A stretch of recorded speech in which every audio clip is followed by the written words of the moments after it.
मेरे प्यारे बच्चों, हेलो मेरे प्यारे बच्चों। आज मैं पुनः रमेश कुमार सुभागी देवी माध्यमिक विद्यालय इंटरमीडिएट कॉलेज इलाहाबाद महाराजगंज। आए देखिए कक्षा 7 विषय हिंदी अध्याय 6 साप मुक्ति। तो मेरे प्यारे बच्चों, आज हम लोग साप मुक्ति के बारे में पढ़ेंगे। जैसा कि साप मुक्ति आप जानते हैं, जैसे श्राप होता है दिया हुआ, फिर उसको क्या होता है वापस लेना, ठीक। तो उन्हीं के बारे में हम लोग पढ़ेंगे। इसके लेखक कौन है? तो इसके लेखक रमेश उपाध्याय जी।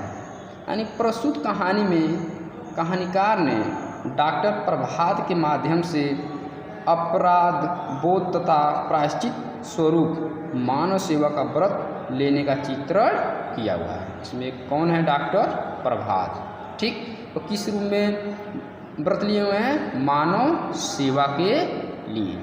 तो आइए देखिए,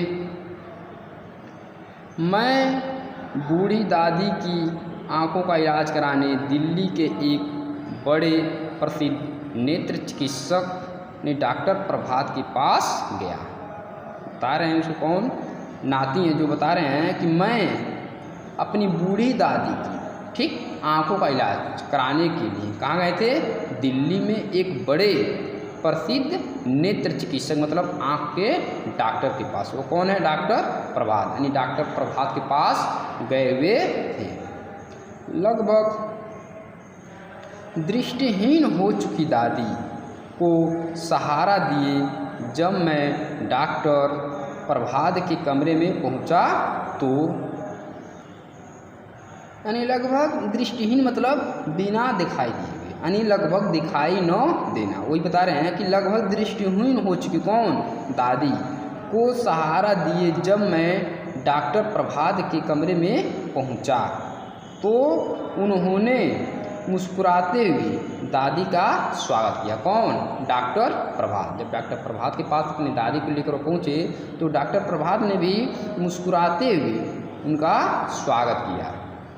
आओ आओ दादी अम्मा, कहाँ और कहाँ क्या तकलीफ है? उसके बाद डॉक्टर बताएं, डॉक्टर प्रभात कि आओ दादी अम्मा, कहाँ और क्या तकलीफ, मतलब क्या परेशानी है? कोई तकलीफ नहीं बेटा, ठीक, यानी कोई तकलीफ नहीं बेटा, बस बुढ़ापे की मारी। उसको दादी बताती हैं कि कोई तकलीफ नहीं है बेटा, बस बुढ़ापे की मारी, मतलब उम्र क्या हुआ? अधिक हो गया, ठीक, यानी बुढ़ापे की मारी होगी। बुढ़ापे में नज़र कमज़ोर हो ही जाती है। यानी बुढ़ापे में क्या होता है? कमज़ोर नज़र हो जाती है। यानी बुढ़ापे में जो नज़र होती है वो क्या होता है? आदमी का कमज़ोर हो जाता है। तो वही बात दादी यानी डॉक्टर प्रभात से बताती है। पर मैं तो आँखों का डॉक्टर हूँ दादी अम्मा। उसके बाद डॉक्टर बताते हैं कि मैं तो आँखों का क्या हूँ? डॉक्टर हूँ, ठीक। यानी डॉक्टर प्रभात बताते हैं कि मैं तो आँखों का डॉक्टर हूँ दादी अम्मा। बुढ़ापे का इलाज मेरे पास कहाँ है? उसको बताते हैं कि बुढ़ापे का इलाज तो मेरे पास नहीं है। यानी बुढ़ापे का इलाज मेरे पास कहाँ है? डॉक्टर प्रभात ने हंसते हुए कहा। उसके बाद डॉक्टर प्रभात हंसते हुए दादी से बात बताते हैं। मेरी दादी भी कम विनोदी स्वभाव की नहीं है, ठीक। उसके बाद जो उनका नाती था वो अभी बताती हैं कि मेरी जो दादी हैं, ठीक, वह कम विनोदी स्वभाव की नहीं है। कहने लगी कोई बात नहीं है बेटा। उसके बाद बताने लगी कोई बात नहीं है बेटा, तुम आँखों का ही इलाज कर दो। तुम क्या करो? मेरी आँखों का इलाज कर दो। बुढ़ापे का इलाज तो भगवान के पास भी नहीं है। उसके बाद बताती हैं कि बुढ़ापे का जो इलाज है वह तो ऊपर वाले के पास भी नहीं, अर्थात भगवान के पास भी नहीं है। यह सुनकर, ठीक, जब इतनी बात दादी माँ बताती है तो यह सुनकर कौन? डॉक्टर प्रभात हंस पड़े। यह बात जब सुनते हैं तो डॉक्टर प्रभात क्या होते हैं? हंस पड़े और दादी से बात करते हुए उनकी आँखों की जांच कराने लगे, ठीक। यह बात करते हुए डॉक्टर प्रभात उनकी आँखों का जांच कराने लगे, यानी करने लगे। उन्होंने विस्तार से कई उपकरणों और यंत्रों की सहायता से दादी की आँखों की जांच की। उसके बाद डॉक्टर प्रभात विस्तार से, ठीक, कई मशीनों और यंत्रों की सहायता से, ठीक, यानी कई उपकरण और यंत्र की सहायता से दादी की आँखों की जांच की। बीच बीच में बातचीत और हंसी मजाक भी करते जाते थे, ठीक, जांच भी करते रहते थे और बीच बीच में बातचीत और हंसी मजाक भी दादी से करते थे। कौन? डॉक्टर प्रभात। मैं चुपचाप बैठा डॉक्टर प्रभात की ओर देख रहा था, ठीक, बस उसकी आती थी दादी की ओर, चुपचाप बैठकर डॉक्टर प्रभात की ओर देख रहे थे।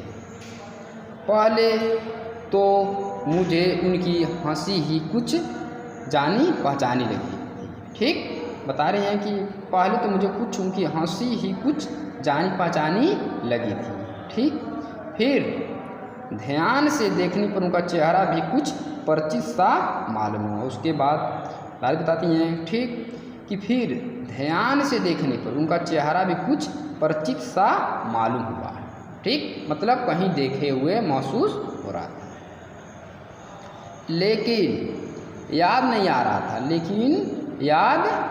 था, कि मैंने इन्हें पहले कहाँ देखा है, ठीक, देखने से मालूम होता था, ठीक, लेकिन याद नहीं हो रहा था कि पहले इन्हें कहाँ देखा। आखिर जब उन्होंने दादी की आँखों की पूरी जांच कर ली, ठीक, उसके बाद जब दादी की आँखों की पूरी जांच कर ली तो मैंने पूछ ही लिया, आप कहाँ के रहने वाले हैं, ठीक, जब जांच खत्म हो गया तो लास्ट में पूछा गया कि आप कहाँ के रहने वाले हैं। डॉक्टर साहब,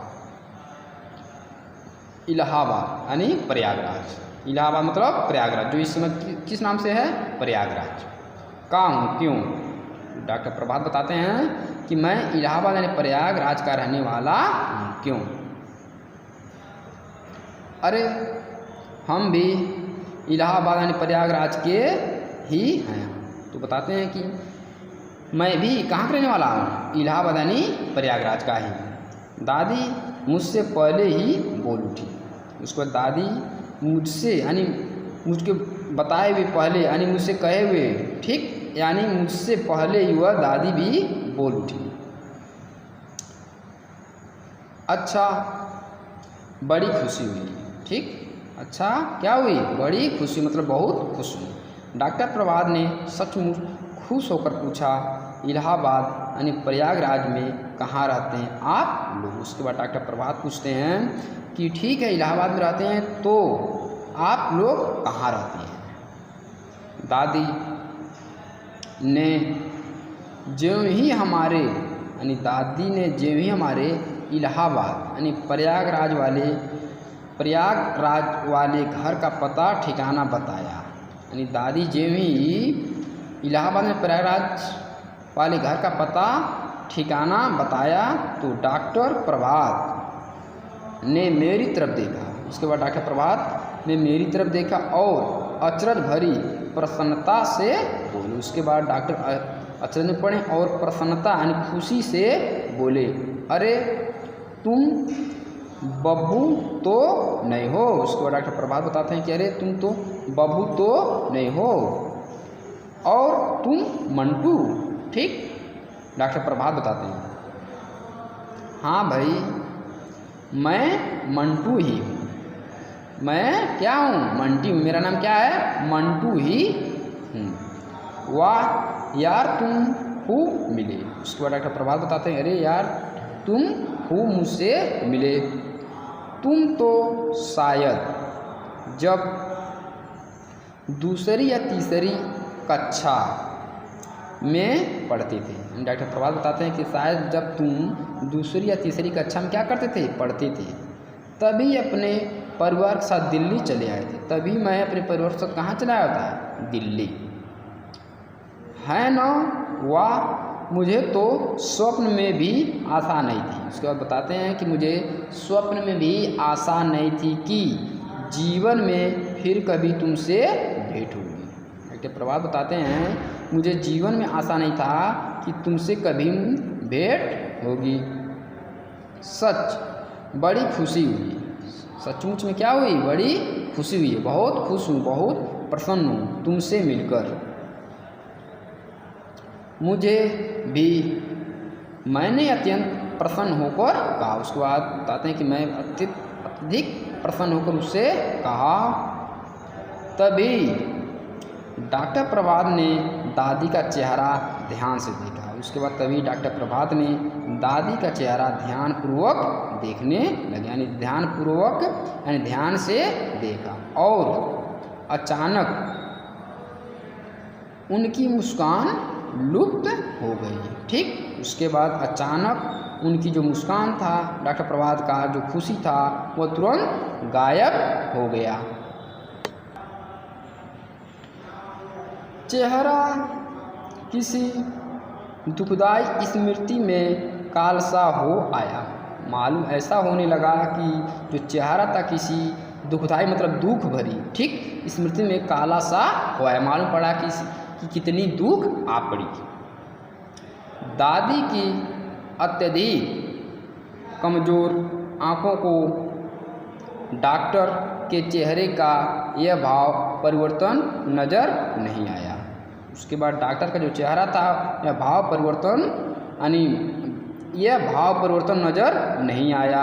वे प्रसन्न होकर पूछने लगी, ठीक, दादी माँ, ठीक, क्या हुई? वो प्रसन्न होकर पूछने लगी, अच्छा तो तुम दोनों बचपन में साथ साथ खेले हो? उसके बाद बताने लगी दादी कि क्या तुम दोनों बचपन में क्या साथ साथ खेले हो? यह तो बड़ा अच्छा संयोग रहा। दादी बताती हैं कि यह तो बड़ा अच्छा संयोग रहा। तुम तो अपने ही हुए डॉक्टर बेटा।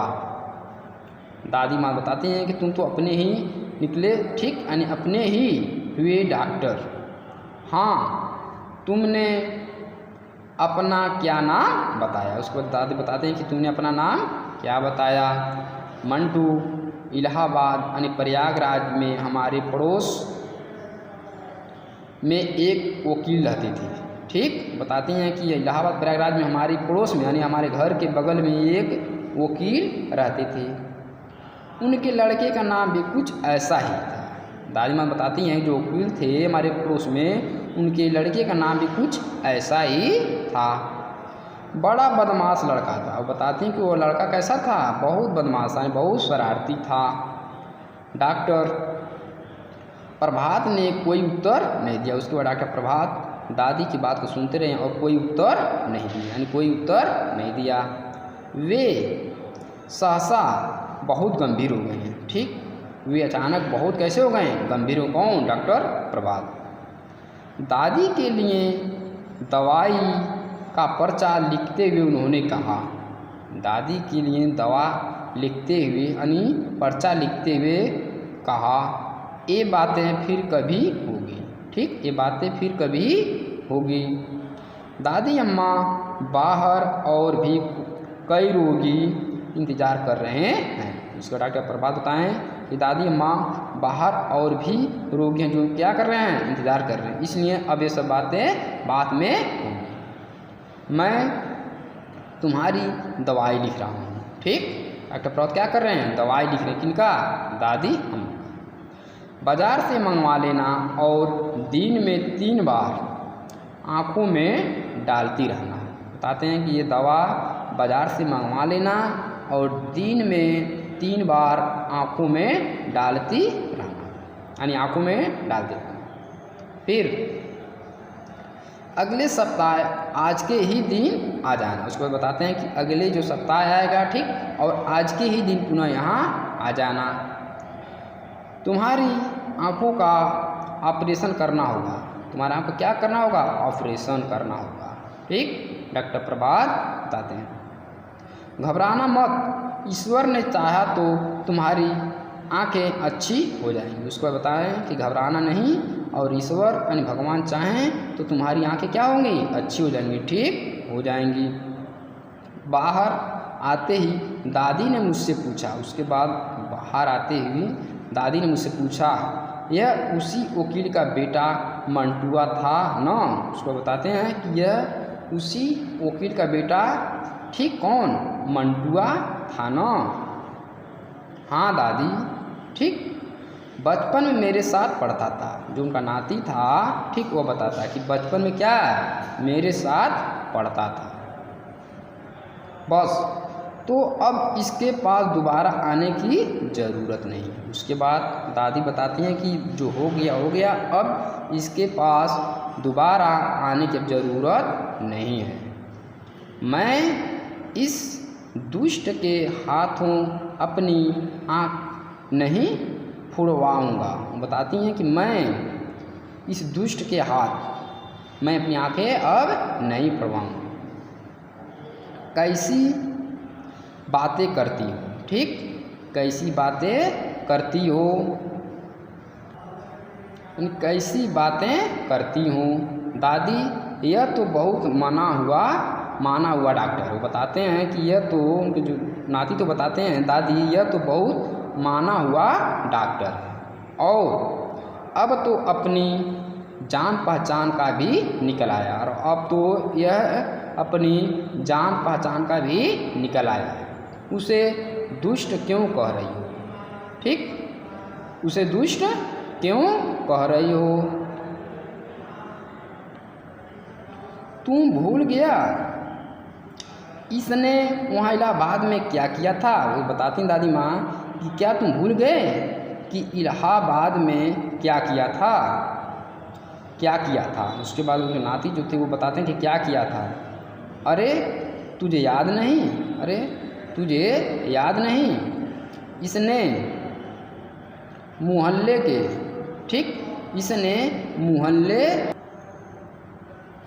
मोहल्ले की कुतिया के, ठीक, यानी मोहल्ले की कुतिया के, यानी ठीक 3 पिल्लों की आँख के, आँख मतलब मदार की, ठीक, आँख के पौधों का दूध डालकर फोड़ दी थी। बताते हैं कि मदार का जो दूध था, ठीक, वह आँखों में डालकर क्या किया था? आँखें फोड़ दी थी।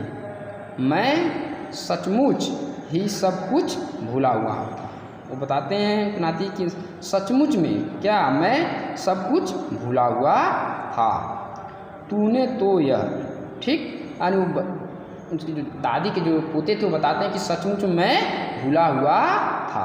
इस तरह से मेरे प्यारे बच्चों, आज मैं इस चैप्टर को यहीं पर समाप्त करता हूँ। अगला जो शेष भाग रहेगा उसको कल पढ़ाऊँगा। तब तक के लिए धन्यवाद।